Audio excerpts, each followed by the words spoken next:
Student नमस्कार। Student आज हम टॉपिक लेके आए हैं pH scale. PH scale class 10th में चैप्टर 2 है एसिड बेस और सॉल्ट, उसके अंदर पीएच स्केल है। तो पीएच स्केल क्या होता है आज हम समझते हैं। पीएच स्केल, इसकी डेफिनेशन है a scale for measuring hydrogen ion concentration in a solution called pH scale. pH means power of hydrogen ion. It indicate acidic and basic nature of solution. ठीक है, तो दो student pH power of hydrogen ion वो scale जो हमें hydrogen ion concentration के बारे में बताता है, यानी किसी सॉल्यूशन में कितनी मात्रा में हाइड्रोजन के आयन हैं, वो उस स्केल को हम कहते हैं पीएच स्केल। तो वो स्केल जो हमें हाइड्रोजन आयन कंसंट्रेशन के बारे में बताता है, कंसंट्रेशन मतलब उनका घनत्व, उनकी मात्रा, तो उसको कहते हैं हम पीएच स्केल।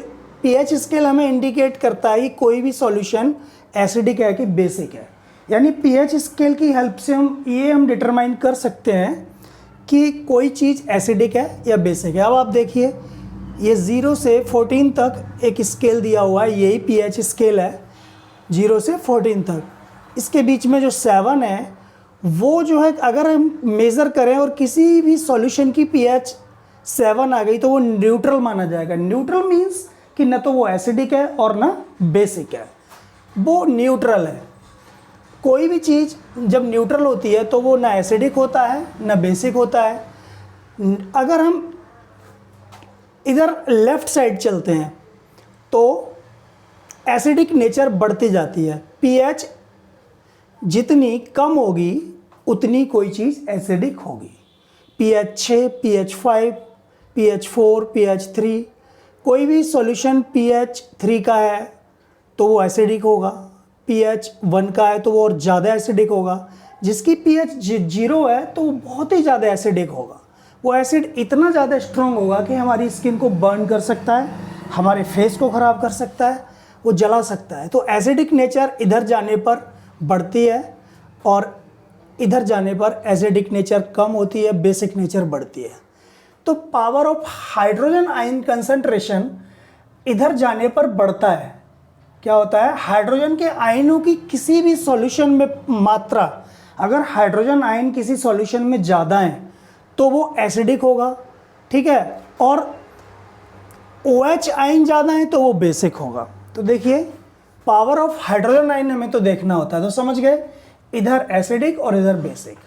तो इंक्रीज H+ आयन कंसंट्रेशन, इधर H+ आयन कंसंट्रेशन बढ़ रहा है, decrease H+ ion concentration, H+ ion concentration घट रहा है। तो सिर्फ इस स्केल में हम H+ आयन कंसंट्रेशन ध्यान रखते हैं, ठीक है।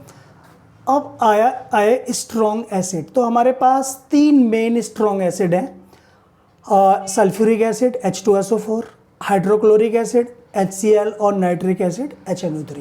इतने स्ट्रॉन्ग हैं कि इनकी pH 0 होती है। जब ये प्योर फॉर्म में हो तो इनकी pH जो है बहुत ही कम होती है, तो ये बहुत ज़्यादा स्ट्रॉन्ग है, ठीक है, ये स्ट्रॉन्ग एसिड है। तो सल्फ्यूरिक एसिड, हाइड्रोक्लोरिक एसिड और नाइट्रिक एसिड। सल्फ्यूरिक एसिड के मैंने 2-3 यूज़ भी लिखे हैं। इसका यूज़ फैक्ट्री में पेंट बनाने में होता है, डाइज बनाने में होता है, डिटर्जेंट बनाने में होता है। और हाइड्रोक्लोरिक एसिड का हाइड्रोक्लोरिक एसिड का यूज़ जो है टेक्सटाइल इंडस्ट्रीज़ में होता है। टेक्सटाइल मीन्स कपड़ा बनाने वाले फैक्ट्रीज़ में, लेदर को टैनिंग में होता है, ठीक है, लेदर इंडस्ट्रीज़ में मतलब। और नाइट्रिक एसिड का यूज़ फर्टिलाइज़र्स में, TNT ट्राई नाइट्रोटोल्यूइन, ये एक विस्फोटक होता है, डाइज बनाने में यानी कलर प्लास्टिक बनाने में भी यूज़ होता है। और ये स्ट्रॉन्ग बेस आ गया। अब हमने 2 स्ट्रॉन्ग बेस को लिया है, KOH पोटेशियम हाइड्रोक्साइड, ये बहुत ज़्यादा स्ट्रॉन्ग बेस है। अब आप देख रहे हैं हर एसिड में H होना बहुत ज़रूरी है मोस्टली में, और हर बेस में OH। तो जब कोई एसिड पानी में घुलता है, क्या होता है, जब कोई एसिड पानी में घुलता है, जैसे HCl को ले लिया, HCl जब पानी में घुलेगा तो H+ और Cl- में डिसॉल्व हो जाएगा। तो हाइड्रोजन आयन कंसंट्रेशन जिस मात्रा में होंगे तो वो उसकी तय करेगा स्ट्रॉन्गनेस, ठीक है। ऐसे ही स्ट्रॉन्ग बेस हैं KOH, पोटेशियम हाइड्रोक्साइड और सोडियम हाइड्रोक्साइड। तो पोटेशियम हाइड्रोक्साइड जैसे KOH है, ये इसको कर लो K+OH-। तो उसमें OH आयन कंसंट्रेशन बहुत ज़्यादा मात्रा में होता है, तो इसलिए बेसिक है। OH इधर होता है, H इधर होता है। तो KOH ये साबुन बनाने में यूज़ होता है इसका, पोटेशियम हाइड्रोक्साइड का, वो मैंने लिखा नहीं है उधर। NaOH भी बहुत ज़्यादा स्ट्रॉन्ग बेस है। ऐसे ही वीक एसिड भी है हमारे पास। वीक एसिड एसिटिक एसिड है, सिरका, ठीक है। 2% सॉल्यूशन एसिटिक एसिड का 2% सॉल्यूशन सिरका कहलाता है। सिरका के बहुत ज़्यादा यूजेस होते हैं, खाने में यूज़ होता है मेनली, और बहुत सारी चीज़ों में, चाउमीन वगैरह में, सब्जी, प्याज वगैरह में लोग डालते हैं, प्याज को डुबो के रेस्टोरेंट में जाओ तो। और ये है, दूसरा है सल्फ्यूरस एसिड। सल्फ्यूरिक नहीं, वो तो बहुत स्ट्रॉन्ग है। सल्फ्यूरस एसिड होता है एक। ऐसे तो वीक एसिड हैं, बहुत सारे एसिड होते हैं वीक। एक टार्टरिक एसिड होता है जो कि टेमेरिंड यानी कि इमली में मिलता है। और भी बहुत सारे एसिड हैं, फिर कभी वीडियो बनाएंगे तो दिखाएंगे। वीक बेस में है, वीक बेस में आप समझ लीजिए अमोनियम हाइड्रोक्साइड है, मैग्नीशियम हाइड्रोक्साइड है, कैल्शियम हाइड्रोक्साइड है। कैल्शियम हाइड्रोक्साइड को चूना बोलते हैं। कैल्शियम हाइड्रोक्साइड चूना होता है, नॉर्मल भाषा में तंबाकू में लोग खाते हैं कुछ। और ये है एक वीक बेस है NaHCO3, सोडियम हाइड्रोजन कार्बोनेट। ये बेकिंग सोडा बोलते हैं, जो हमारी रसोई में होता है। बेकिंग सोडा के बहुत सारे यूज़ हैं। क्रिस्पी पकौड़ास बनाने में यूज़ होता है, सब्जी को जल्दी गलाने में। दूध में डाल देते हैं तो दूध जल्दी से फटता नहीं है। अगर दूध को देर हो गई है उबालने के लिए, दूध में थोड़ा सा चुटकी भर के सोडा डाल दिया जाए तो वो फटता नहीं है। तो ये, और बाकी वैसे पानी, ठंडे पानी में अगर आप घोल के खा लो तो आप जो है